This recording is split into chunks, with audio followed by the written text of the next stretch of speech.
The silence of space pressed against the hull of the research vessel, gentle current like a heavy blanket. Captain Zalara's 3 hearts beat in an uneven rhythm as she stared at the diagnostic screen.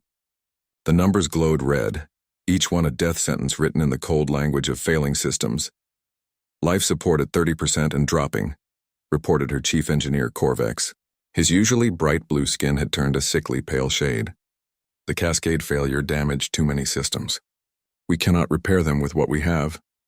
Zalara closed her eyes and felt the weight of 43 lives pressing down on her shoulders.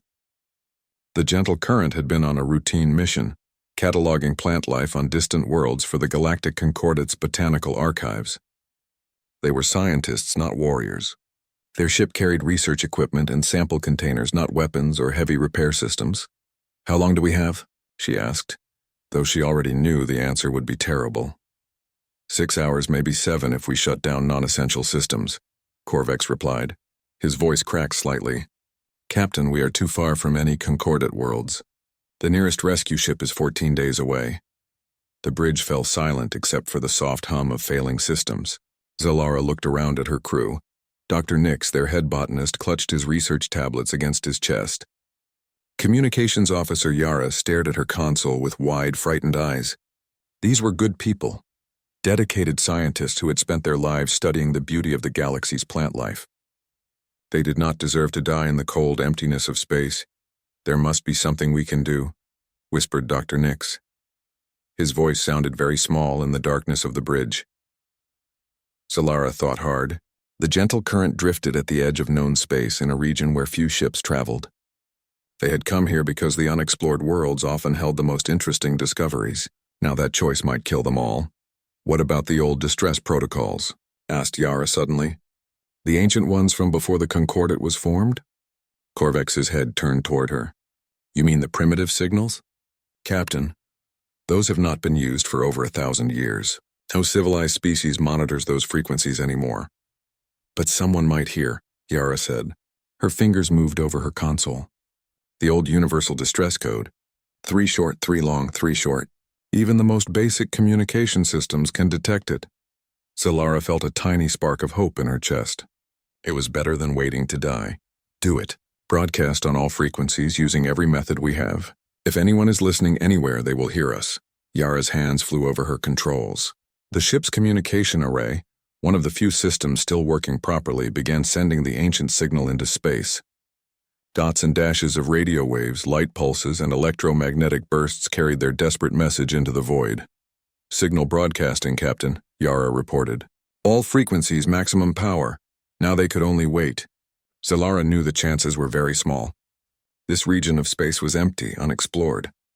The great civilizations of the galaxy had better things to do than listen for ancient distress calls from ships foolish enough to travel so far from safety. Hours passed slowly. The life support systems continued to fail. The air grew thinner and colder. Some crew members had already passed out from lack of oxygen. Dr. Nix had stopped looking at his research and now sat with his eyes closed, moving his lips in what might have been prayers. "Captain," Corvex said softly, "life support at 15%. We have maybe 2 hours left." Zalara nodded. She had made peace with dying, but it hurt to know her crew would die with her. They trusted her to keep them safe, and she had failed them. The gentle current would become another ghost ship, drifting through space until its hull finally cracked and scattered their bones among the stars. "Wait," Yara said suddenly. Her voice was weak but excited. "Captain, I'm picking up something." Zalara's eyes snapped open. "What kind of something?" "Radio signals. Very old style but powerful. Someone is talking on the ancient military frequencies." Yara pressed buttons with shaking fingers. "The signals are getting stronger. Someone is coming this way." "Who would use those old frequencies?" Corvex asked. "The Concordate military uses quantum communication now. These signals are like something from the history books." Yara worked at her console, trying to clean up the signals. Slowly, voices began to come through the speakers. The language was strange, using words that sounded harsh and clipped. "Distress call confirmed. Vector locked." "Fleet response authorized," said a mechanical voice. "Fleet," Zalara whispered. Her people's language had no word for the feeling that ran down her spine. Fear and hope mixed together in a way that made her stomach twist. More voices joined the first.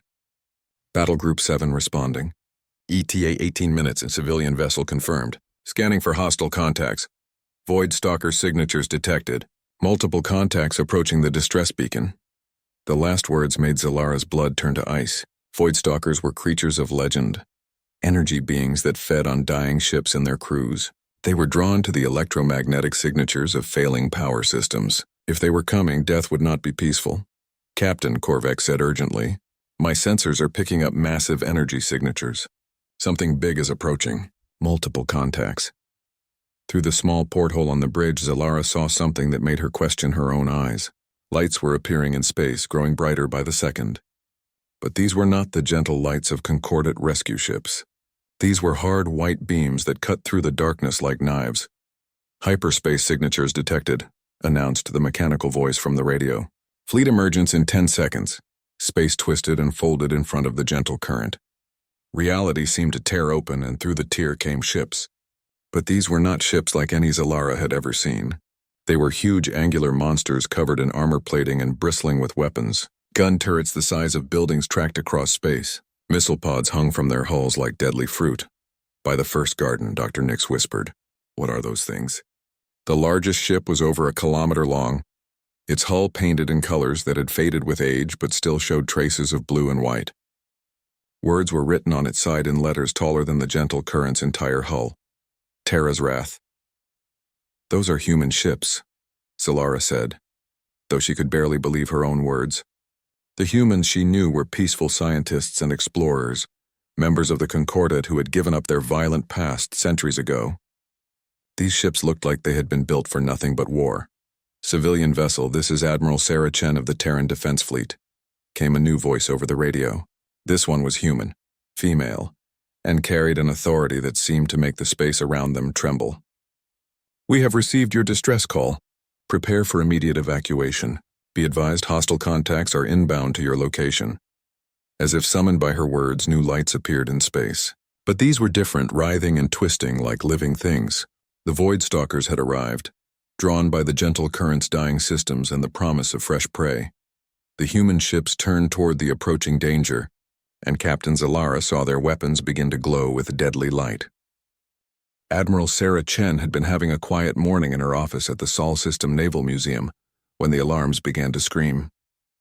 The sound was one she had not heard in over 30 years, not since the last of humanity's warships had been officially decommissioned and turned into historical displays. She ran through the corridors of the space station, her 60-year-old legs moving faster than they had in decades. Behind her, museum staff scattered in confusion. They were used to giving tours to school children and curious aliens, not dealing with emergency alerts from ships that were supposed to be nothing more than educational exhibits. The main display room housed models and artifacts from humanity's military past. Battle flags from long-forgotten wars hung from the ceiling. Glass cases held medals and weapons that had not been fired in anger for centuries. In the center of it all stood a holographic display showing the positions of the mothballed fleet, scattered throughout the asteroid belt like sleeping giants. Now that display was alive with flashing red lights. Computer. Report status of the reserve fleet, Chen commanded, her voice carrying the authority of her old rank. Admiral Chen, all primary systems are coming online across the fleet, the computer replied in its calm mechanical voice. Fusion reactors achieved critical mass 47 minutes ago. Weapon systems are charging. Navigation computers are plotting jump coordinates. Chen stared at the display in disbelief. Each red light represented a ship she had once commanded, vessels that had been her home and her responsibility during humanity's expansion into space. The Unbroken, a heavy cruiser that had served in the Centauri campaign. The Relentless, a destroyer that had earned fame during the Proxima blockade. And at the center of them all, the massive battleship Terra's Wrath, flagship of the old Terran Defense Fleet. Why are they activating? She asked. All command codes were changed when they were decommissioned. No one should be able to wake them up. Admiral, the ship's artificial intelligence systems detected a universal distress signal broadcast on ancient frequencies. Primary directive protocols have been activated. The fleet is responding to a rescue mission. Chen felt her heart skip a beat. The primary directives had been hard-coded into every human warship's computer system during the early days of space exploration. No matter what orders they received, no matter what political situation existed, the ships had one rule that could not be changed: respond to distress calls, regardless of who was calling or where they were located. "Show me the distress signal," she ordered. A new window opened on the display, showing radio wave patterns and energy signatures. There, clear as daylight, was the ancient SOS signal that had once been used by ships lost at sea on Earth's oceans. 3 short bursts, 3 long ones, 3 short ones again. The universal cry for help. The signal originated from beyond the edge of concordate space, the computer continued. Analysis indicates a Cytherian research vessel experiencing catastrophic system failure. Estimated time until life support failure, 4 hours, 23 minutes. Chen closed her eyes and rubbed her temples. The Cytherians were peaceful plant lovers, scientists who spent their time cataloging flowers and trees on distant worlds. They were exactly the kind of innocent civilians the old fleet had been designed to protect. But they were also far beyond the reach of any modern concordate rescue ships. "What is the fleet's status?" she asked. "Battleship Terra's Wrath reports full combat readiness in 30 minutes. Cruiser squadrons will be ready for hyperspace jump in 45 minutes. Total response force, 27 ships of various classes." Chen opened her eyes and looked at the display again. Each ship was a masterpiece of human military engineering, built during the time when humanity had been expanding aggressively through space. They carried weapons that could crack planets and shields that could withstand the fury of stars. The Galactic Concordate had been very clear when humanity joined. These ships were too powerful, too dangerous for a peaceful galaxy. They had to be retired, but the Concordate rescue ships were too far away, and the Cytherians were going to die unless someone helped them. "Computer, establish communication with the flagship," Chen ordered.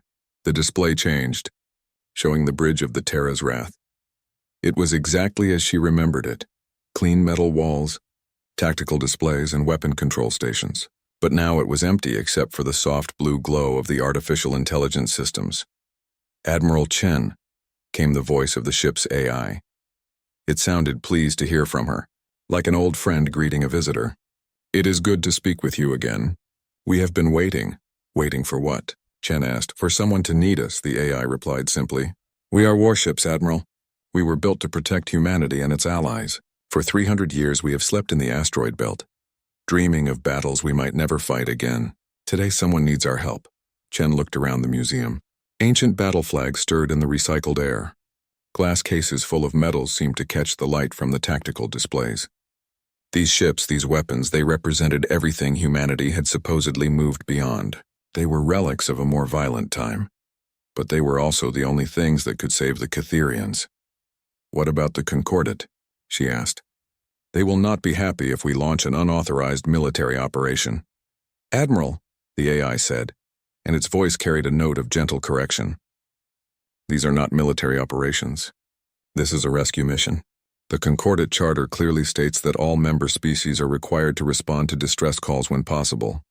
We are simply following the law." Chen found herself smiling despite the situation. The ship's AI was right, of course.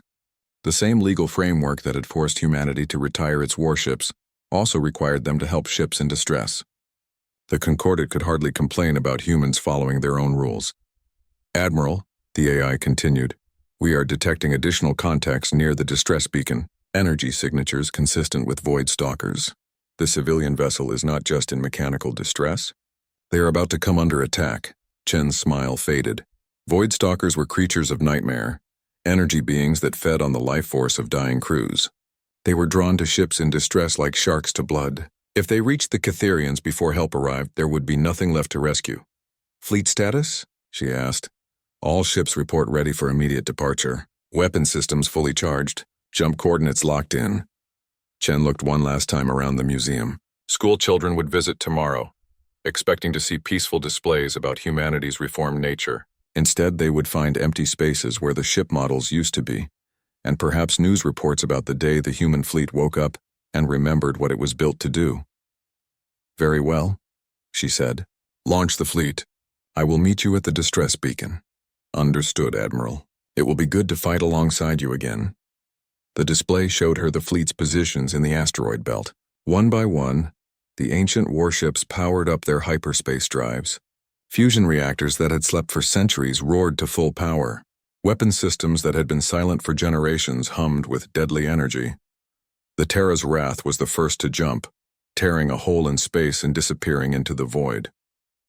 The other ships followed quickly, until the asteroid belt was empty, except for a few mining stations and the fading energy signatures of humanity's awakened war machines. Chen ran toward the hangar where her personal ship waited. She had a feeling that by the time this was over, the galaxy would remember exactly why their ancestors had once feared the ships from Terra. Captain Zalara had seen many beautiful things in her career as an explorer. She had watched binary suns set over crystal mountains. She had walked through forests where the trees sang in harmony with the wind. She had catalogued flowers that glowed with their own inner light. But nothing had prepared her for the terrible beauty of human warships preparing for battle. The Terra's wrath hung in space like a steel mountain, its hull scarred by age, but still radiating menace. Weapon turrets the size of city blocks turned slowly, tracking the approaching void stalkers. Along its flanks, missile ports opened like the eyes of some great predator. The ship's engines glowed with barely contained fusion fire, ready to push the massive vessel through space at speeds that would crush any normal crew. Around the flagship, smaller ships moved in perfect formation. Cruisers and destroyers took up positions with mathematical precision, their own weapon systems charging with deadly light. They moved like dancers who had practiced the same routine for centuries, each ship knowing exactly where it needed to be. Civilian vessel Gentle Current. "This is the Terra's wrath," came Admiral Chen's voice over the radio. "We are beginning evacuation procedures. Prepare your crew for transport." Through the porthole, Zalara could see the human ships launching small craft. But even these rescue shuttles looked like they had been built for war. They were angular and armored, carrying weapons alongside their rescue equipment. Everything humans built seemed ready for violence, even their tools of mercy. "Captain," Corvex whispered, his voice full of awe, "look at the scanner readings. These ships are over 300 years old, but their power signatures are incredible." "How is this possible?" Zalara looked at her instruments. The human ships were generating more energy than most modern space stations. Their weapon systems alone drew enough power to run entire cities.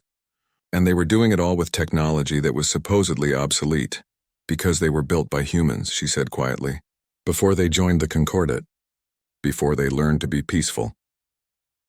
The first rescue shuttle docked with their ship, and Zalara got her first close look at human rescue equipment. The airlock opened with a sharp hiss, and two figures in armored spacesuits stepped through.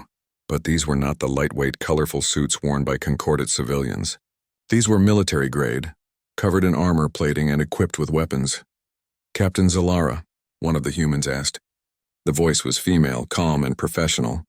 "I am Commander Torres. We are here to get you and your crew to safety." "Thank you," Zalara said, though she was still stunned by the appearance of her rescuers. "How did you get here so fast? The nearest Concordat worlds are weeks away." "We were not that far away," Torres replied. "Our ships have been waiting in the Sol system. When your distress call came through, we responded immediately." As her crew began moving toward the shuttle, Zalara noticed something about the humans. They moved with the same precision as their ships, efficiently and without wasted motion. They checked each crew member quickly but thoroughly, making sure no one was injured or needed immediate medical attention. "Commander?" Dr. Nix asked nervously. "What are those creatures approaching us? Our sensors cannot get a clear reading." Torres looked through the porthole at the writhing lights moving toward them through space. "Void stalkers. Energy beings that feed on dying ships and their crews. Nasty things. But do not worry, we have dealt with their kind before." "Before?" Zalara asked. "When?" "During the expansion wars about 400 years ago," Torres replied casually. "They used to attack our colony ships. We learned how to fight them." Zalara felt a chill run down her spine. 400 years ago was before the Galactic Concordat existed, before the great peace that had lasted for millennia. These humans were talking about ancient battles as if they had happened yesterday. The shuttle launched from the Gentle Current, just as the Void Stalkers reached the research ship. Zalara watched through the shuttle's armored window as the creatures swarmed over her old vessel. They were beautiful in a terrible way. Beings of pure energy that flowed like liquid light, but she could feel their hunger, their desire to consume everything living. "All civilian personnel clear," came a voice over the shuttle's radio. Fleet weapons free. Engage at will. What happened next would stay with Zalara for the rest of her life. The human ships opened fire with weapons that turned space itself into a battlefield of light and destruction. Railgun slugs moving at significant fractions of light speed tore through the Void Stalkers like bullets through paper. Plasma cannons painted space with streams of artificial starfire. Missiles with antimatter warheads exploded in flowers of pure annihilation. But it was not just the weapons that amazed her. It was the way the humans used them. The ships moved in perfect coordination, each one knowing exactly where the others would be and what they would be shooting at. They created overlapping fields of fire that left the Void Stalkers no room to escape. In less than 5 minutes, creatures that had terrorized space travelers for millennia were reduced to scattered particles of fading energy. Hostile contacts eliminated, reported one of the ship commanders. Area secure. The shuttle docked with the Terra's Wrath, and Zalara found herself walking through corridors that felt like the inside of a fortress. The walls were thick metal, lined with emergency equipment and damage control systems. Everything was built to survive battle, to keep functioning even when the ship was being torn apart by enemy fire. But there was something else in these corridors. Memorial walls covered with thousands of names. Fallen soldiers from battles fought centuries ago. Display cases holding battle flags and medals. The humans had not just built weapons, they had built shrines to honor those who had used them. Admiral Chen met them in what looked like a briefing room. She was a small elderly woman, but she carried herself with the bearing of someone who had commanded these ships when they were young and she was younger. Her eyes held depths that spoke of battles fought and won, of hard decisions made in the darkness between stars. "Captain Zalara," she said warmly, "welcome aboard the Terra's Wrath. I apologize for the dramatic rescue, but Void Stalkers do not respond well to diplomatic solutions." "Admiral," Zalara said carefully, "I thought human warships had been decommissioned. The Concordat records say your military was disbanded centuries ago." Chen smiled, but it was not entirely pleasant. "Decommissioned, yes. Disbanded, no. We put our ships to sleep and told ourselves we were done with war, but we kept them ready just in case someone needed them. And now someone did," Dr. Nick said softly. "Now someone did," Chen agreed. "The question is what happens next? These ships have been sleeping for 300 years. They remember how to fight, but the galaxy has forgotten that humans ever knew how." Through the briefing room's windows, Zalara could see the other human ships maintaining their formation. They moved through space like predators, weapons still charged, sensors sweeping for new threats. They had awakened to save her crew, but now they were awake. And she had a feeling that the peaceful galaxy she knew was about to remember something it had tried very hard to forget. Admiral Chen led Captain Zalara through the corridors of the Terra's Wrath, and with each step, Zalara began to understand that she was walking through more than just a ship. This was a monument to something the galaxy had forgotten, a testament to humanity's true nature that had been hidden away like a shameful secret. The corridors were lined with memorial walls, each one covered with thousands of names etched in metal. Some were written in languages Zalara recognized, others in scripts that looked ancient beyond measure. Below each name was a date and a location, marking where and when each person had died. "Battle of Proxima Centauri, 2387, Chen said, noticing Zalara's attention to one of the walls. "We lost 3,000 people that day defending the colony ships. Every name is here, from the admiral who commanded the fleet down to the maintenance worker who kept the life support running." "You remember all of them?" Zalara asked. "The ship does," Chen replied. "Every human warship carries the names of every person who died serving in space. We do not forget our dead, Captain. We carry them with us." They entered what Chen called the Combat Information Center, a room filled with displays and tactical stations that hummed with quiet efficiency. Human officers moved between the stations, their movements quick and precise. But what struck Zalara was how young they all looked. "I thought your military was disbanded," she said. "It was," Chen replied. "These are volunteers from the Merchant Marine, the Exploration Service, and the Colonial Survey Corps. When the ships woke up, they called for crews. These people dropped everything and came running." One of the officers, a young man with the insignia of a lieutenant, approached Chen with a tablet. "Admiral, we are receiving communications from the Concordat emergency frequency.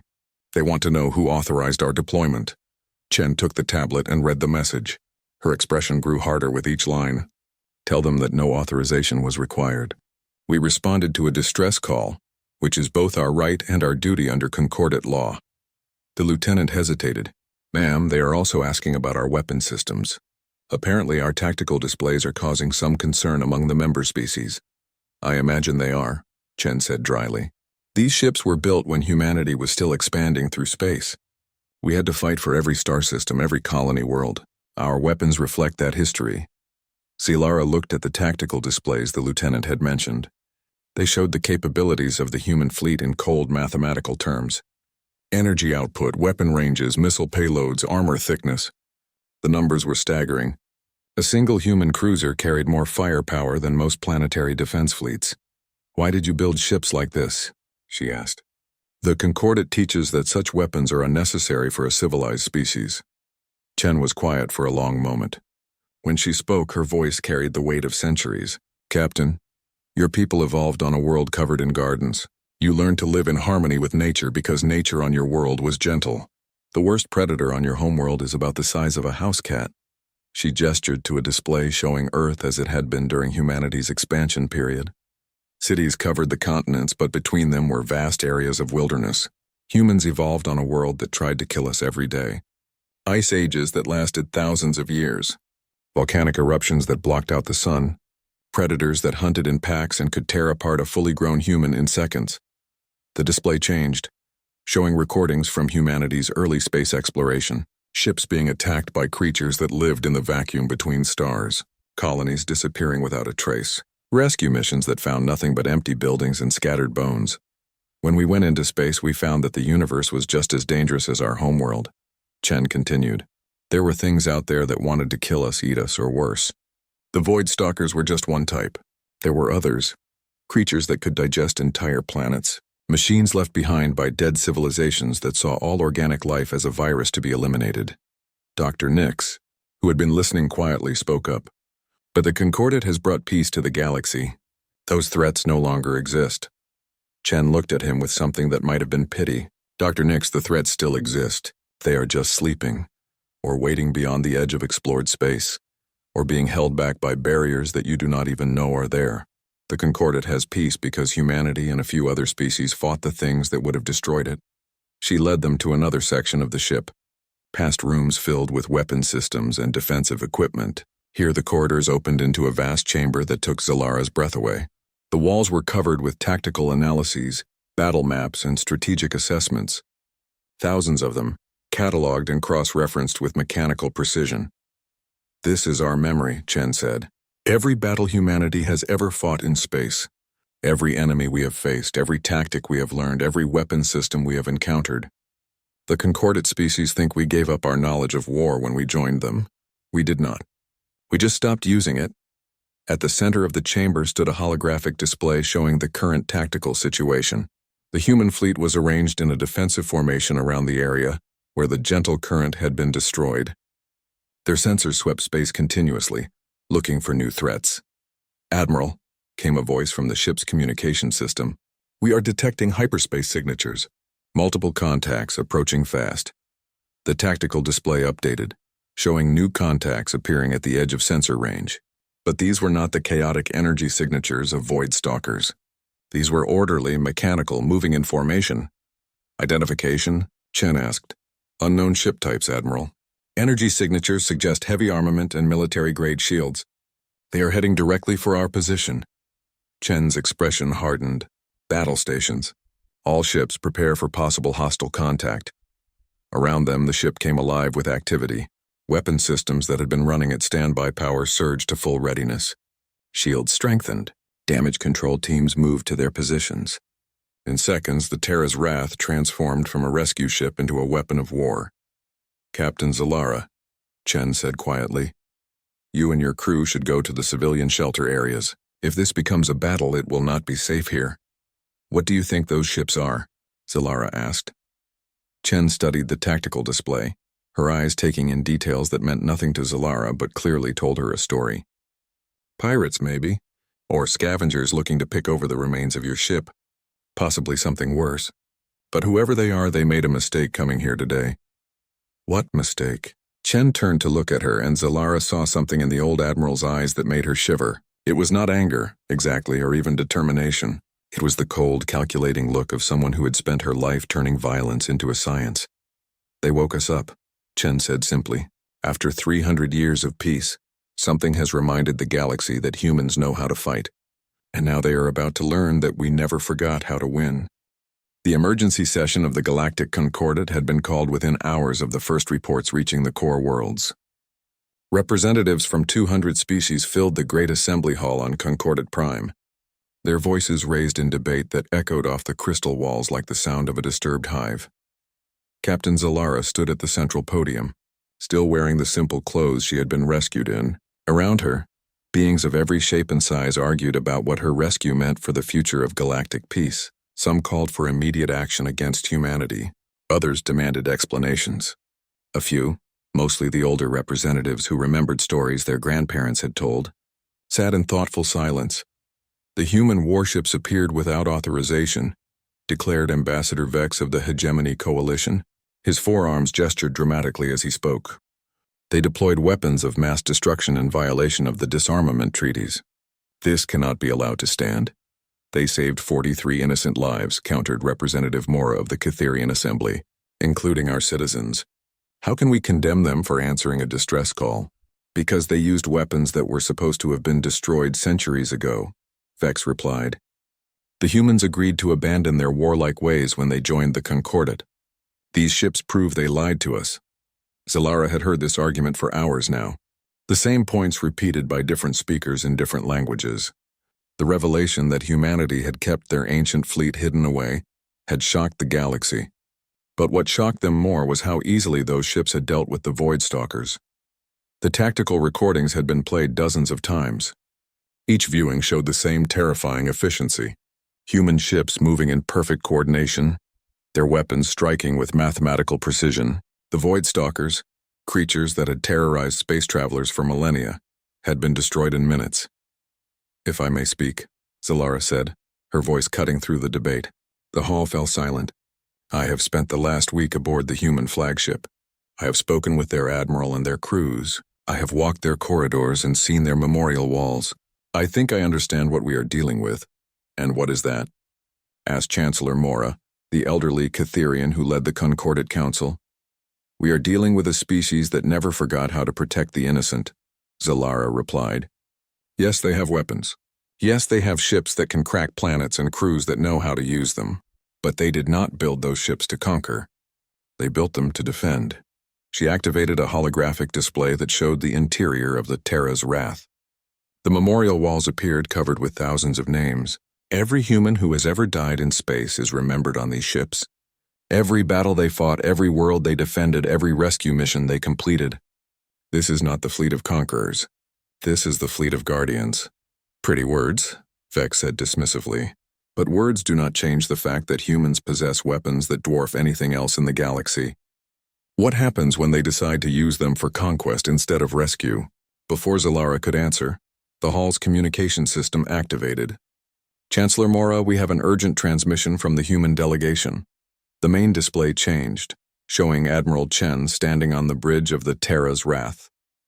Behind her, Zalara could see the efficient activity of the human crew.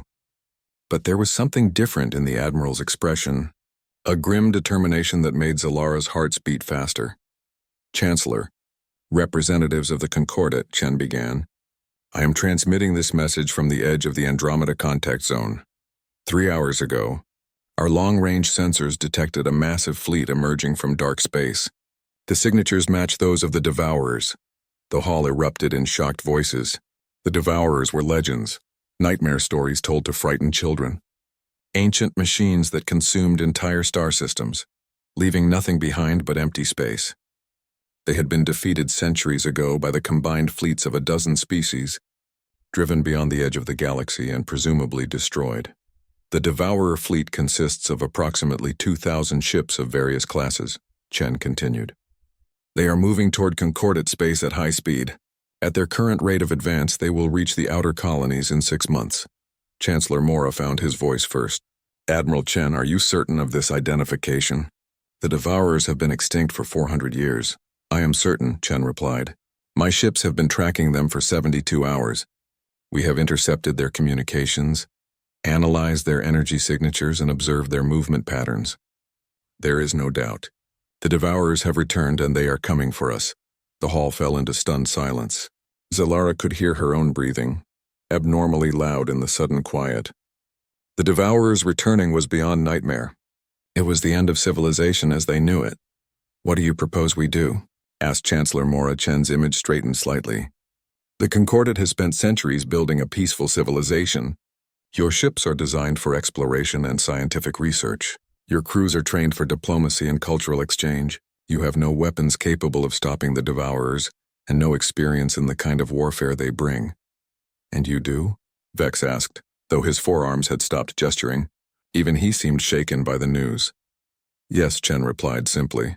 "We do. The human fleet may be old, but it was built to fight things like the Devourers. Our weapons can damage them. Our tactics can stop them. Our crews remember how to wage war on a galactic scale." She paused, looking directly into the camera. "But we cannot do it alone. The Devourer fleet is massive, larger than anything humanity faced during the expansion wars. We will need every ship, every weapon, every advantage we can get, and we will need the cooperation of the Concordat species." Chancellor Mora leaned forward in his chair. "What kind of cooperation?" "Industrial support. Your manufacturing capabilities far exceed ours. We can provide the designs for weapons and defensive systems, but we need your factories to build them. We need your raw materials, your energy production, your scientific knowledge." "And in return?" Vex asked suspiciously. Chen smiled, but it was not a pleasant expression. "In return, we fight. We put our ships between the Devourers and your worlds. We use our weapons and our knowledge to stop them. And when the battle is over, we go back to sleep." "How do we know you will keep that promise?"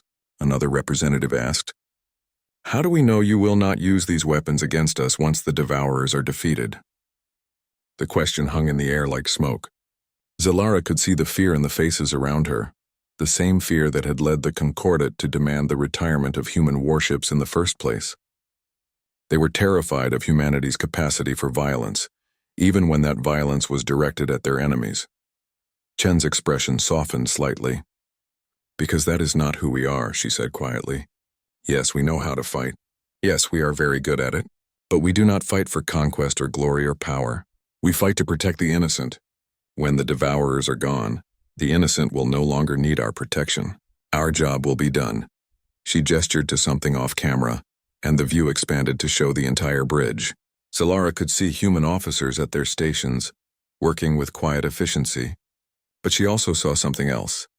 Alien crew members, Concordat citizens who had volunteered to serve on the human ships. "Captain Zalara can tell you what she saw aboard our ships," Chen continued. "We do not seek to rule or dominate. We seek to serve. It is what we have always done, and it is what we will always do." Chancellor Mora looked around the hall, taking in the frightened faces of his fellow representatives. "The Council will need to discuss this proposal. In the meantime, Admiral, what are your ships doing?" "We are moving to intercept the Devourer fleet," Chen replied. "We cannot stop them alone, but we can slow them down. Buy you time to make your decision and prepare your defenses." The transmission ended, leaving the hall in silence. Zalara looked around at the assembled representatives and saw fear, uncertainty, and something else. Hope, perhaps, or maybe just the recognition that they had no choice. "The human admiral is right," she said finally. "The Concordat has built a beautiful civilization based on peace and cooperation. But sometimes peace must be defended with strength. Sometimes the innocent must be protected by those who know how to fight." She thought of the memorial walls aboard the Terra's Wrath, covered with the names of humans who had died protecting others. The humans never forgot that lesson, and now when we need them most, they are ready to remember it for us. Chancellor Mora stood slowly, his aged frame carrying the weight of the decision before him. "All in favor of accepting the human proposal?" Around the hall, hands and appendages rose into the air. "Not all of them, but enough. More than enough."